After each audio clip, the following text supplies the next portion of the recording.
Bon, ça y est, une nouvelle année commence, et comme d'habitude, c'est l'heure de nouvelles résolutions. Et cette année, il y a beaucoup de choses à changer. Mais le truc, c'est que tous les ans, je me donne des nouvelles résolutions que j'arrive jamais à tenir, parce que je les oublie au bout de quelques semaines. Mais cette année-là, c'est différent. Bon, c'est un peu ce que je me dis tous les ans, mais c'est vraiment différent cette fois-ci, puisque j'ai un plan. J'ai un plan bien précis pour accomplir mes résolutions 2024, et ce plan se divise en 4 étapes. Étape numéro 1, tous les objectifs que je souhaite accomplir doivent être une action et non pas un résultat. Ce que je veux dire, c'est que je dois choisir des objectifs qui restent entièrement de mon contrôle et qui ne dépendent pas du monde extérieur.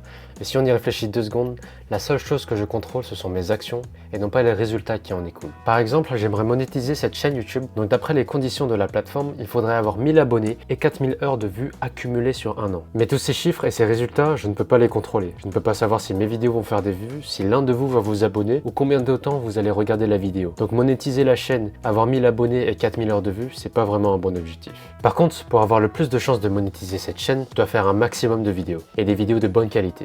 Et ça, je peux le contrôler. Un bon objectif à avoir, ce serait par exemple de faire une vidéo par semaine en essayant d'améliorer la qualité à chaque nouvelle vidéo. Comme ça, à la fin de l'année, j'aurai une cinquantaine de vidéos, ce qui me met sur la bonne voie pour monétiser cette chaîne. Et cette règle s'applique à toutes les résolutions possibles. Au lieu de me dire, ok, cette année, je vais gagner 15 kg de muscle, je pourrais en fait me donner comme objectif de faire une séance de sport et manger 3000 calories par jour. Donc pour toutes mes résolutions, je vais en fait chercher l'action qui augmente le plus mes chances d'accomplir mes objectifs. Étape numéro 2, ne pas trop se disperser. Étant donné que chacune de mes résolutions sont en fait des actions et des routines que je dois principalement accomplir au quotidien, je peux pas me permettre d'ajouter trop de changements en même temps. Je peux pas faire une séance de sport par jour, sortir une vidéo par semaine, pratiquer le cambodgien, lire 30 minutes tous les soirs, méditer dès le réveil et je peux pas tout faire en fait, c'est juste trop. Donc il faut définir des priorités et choisir ce qui est vraiment important à accomplir cette année. Je me suis donné un maximum de 5 résolutions à accomplir et tous les autres objectifs ne seront en fait que des bonus. En plus de ça, j'ai trié par ordre de priorité ces 5 résolutions et j'ai décidé de les réaliser et de les implémenter une par une à la suite des autres et non pas en même temps pour ne pas trop me disperser et risquer de ne rien faire au final. Donc voici mes 5 résolutions.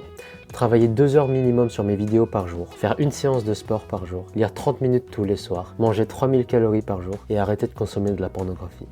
Ces objectifs sont tous difficiles à implémenter, surtout quand on commence de rien. Mais si je me concentre sur un objectif à la fois, je peux les implémenter. Et il y aura certainement des jours où je travaillerai sur plusieurs routines en même temps. Mais tant que je me concentre sur la routine la plus prioritaire au moment même, tout est bon. Et c'est seulement une fois que je serai sûr d'avoir intégré la nouvelle routine que je passerai à la suivante.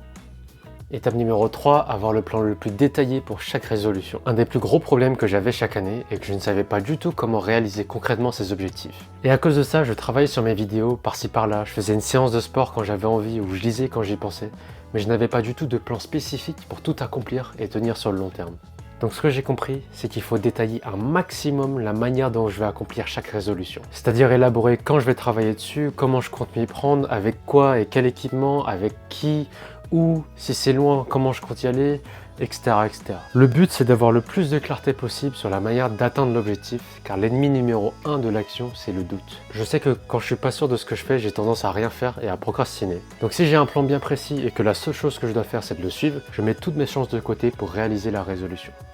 Et enfin, quatrième et dernière étape, analyser régulièrement la progression. Cette étape est vitale pour réaliser mes résolutions de nouvelle année. Comme je vis sur le long terme et plus précisément 12 mois de travail, il me faut un moyen de me rappeler des objectifs que je me suis fixés et surtout si je suis sur la bonne voie pour les accomplir. En gros, toutes les semaines et tous les mois, je me pose quelques minutes et je me demande si j'ai bien avancé dans mes objectifs. Qu'est-ce que j'ai fait jusqu'à présent? Quels sont les points positifs et les obstacles que j'ai rencontrés? Qu'est-ce qui me reste à faire? Est-ce que je suis en retard par rapport au temps qui me reste? Et surtout, qu'est-ce que je peux faire de mieux par la suite pour accélérer ma progression? C'est important de faire ça parce que j'ai pas envie d'avoir un plan initial, de le suivre aveuglément jusqu'à la fin de l'année et de me rendre compte qu'à la fin que c'était pas un bon plan et qu'il fallait le modifier. Et je sais que sur le chemin pour accomplir mes objectifs, je vais forcément dévier de trajectoire ou prendre du retard sur l'avancée que je devrais avoir. Donc refléter sur ma progression me permet d'éviter tout ça. Donc voilà mon plan pour 2024, avoir que des actions et des objectifs qui sont entièrement de mon contrôle, me limiter en nombre de résolutions et mettre des priorités, avoir un plan bien précis pour chaque résolution et surtout analyser fréquemment et régulièrement ma progression. Je pense que c'est un bon plan. En tout cas, on va voir dans un an si j'ai pu accomplir tous mes objectifs. Et voilà, à l'année prochaine.